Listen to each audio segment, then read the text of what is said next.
Rogue One, may the Force be with you.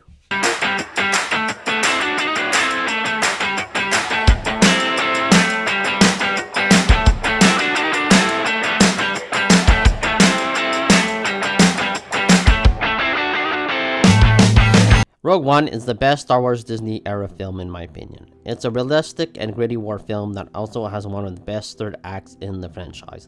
The film has a compelling story and is a great companion piece to A New Hope. But now that we've seen all of Andor, which is the best thing Star Wars has done since the original trilogy in my opinion, it changes the way we see Rogue One. The film is also the best Disney era film, but the series adds more depth to the world and depth to a lot of the characters. There's just one big flaw, I think, when we watch Rogue One after Andor, and for me, that is Jyn Erso being the main character of the film. She is just not as compelling of a character as Cassian is now after we've seen Andor season 1 and 2. I kind of wish the film now focused on Cassian more.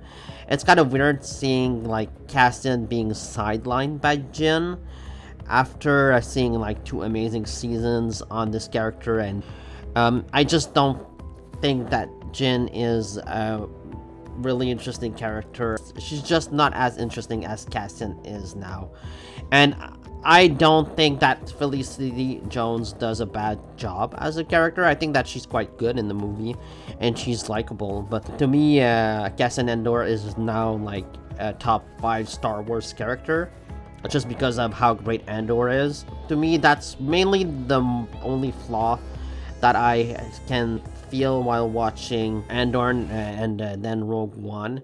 Is just like seeing Cassian being sidelined by Jyn. The world of the film also becomes a lot bigger as we see how the rebellion grows in Andor and how it becomes this massive force in Rogue One and in A New Hope. We get more moments with Mon Mothma, and I like seeing her entire backstory with her daughter's wedding and Perrin, and I think it just gives the character a lot more dimensions than what we had before in like Return of the Jedi. And we also get a lot more of Bail Organa here, and while I don't love the fact that we changed actors just so close to Rogue One, like it's almost jarring that we changed from Jimmy Smits to Benjamin Bratt. While I think that Benjamin Bratt did a fantastic job playing Bail Organa, it is jarring going from Andor Season 2 to Rogue One and seeing like 2 actors play the same character, which rarely happens in Star Wars. It is jarring, but you sort of accept it because I thought that Benjamin Bratt did a really good job as the character. He really did. But I also really enjoyed the work of Jimmy Smits. And it's kind of weird that they accepted it. I know that they couldn't make it. Like, I know that there were a lot of schedule conflicts that didn't permit Jimmy Smith to be there, and I think that it was because of Dexter Resurrection. But I don't see Star Wars like recasting and Mendelsohn as in Krennic. So why would they recast Jimmy Smith? I just don't understand it. Like, I think that it would have been much better if they found a way around him this season. Like, I wouldn't have just wondered where Bail Organa is. I don't think that he was like 100% essential that you had to recast. I just don't feel that way. But then again, I don't mind the job that Benjamin did. I just think that it would have been a much better decision for Disney not to have him in Andor Season 2. In my opinion, of course.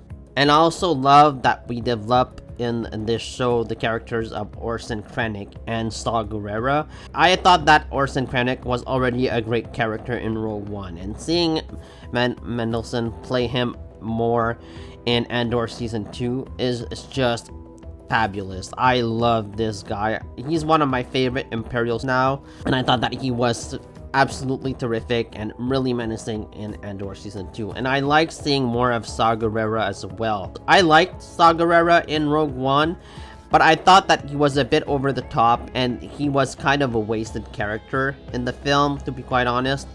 And here he has a lot more to do, and Forrest Whitaker is just absolutely fabulous as the character, and it just even like puts more meaning to his last line of the film, like "Save the rebellion, save the dream." I just love Star Guerrero's scenes in Andor, and I love the scenes between him and Luthien, and you kind of see like both characters' sort of ideals and the way they do stuff, the way they both combat the Empire is kind of the same but kind of different as well. And like the character of Luthien adds so much to Star Wars. He's kind of like the architect of the rebellion, even though like he doesn't seek an audience, just like he says in his speech in Andor season 1. He won't see the sunrise that he's working so hard to gain. But without him, I don't think that the rebellion exists. And Luthien adds so much to the Star Wars universe. Like, so much of the Star Wars universe has expanded now because of Andor, because of Rogue One. It's just really this awesome pocket of the Star Wars universe that I think is important. These people, these normal people are just fighting this huge empire, this massive evil force, and it almost feels impossible. And I just love seeing stories like that. And I really hope that in the future we're gonna get more of this style of Star Wars, and not just like the lighter version of Star Wars, which is fine. Like, I don't mind The Mandalorian. I didn't mind like Obi-Wan Kenobi, but I much prefer Andor and how gritty it is and how realistic it is. And I also like what they did with the character of Meshi and how they develop him in Andor, and how he's become like a close ally to Cassian, and it just makes him a much more interesting character. It just shows you how much like good writing and a good team goes a long way compared to just an okay team of writers. I just love Andor so much, and I think that we're lucky we got it. The show kind of explores the relationship of Cassian and K2 a lot more. I would have liked to have seen more of it in the season, like maybe a one more arc with a K2SO in the show, but I'm glad with what we had, and I think that it adds a lot more character depth to the relationship of K2SO and Cassian in Rogue One. It just makes the world even bigger.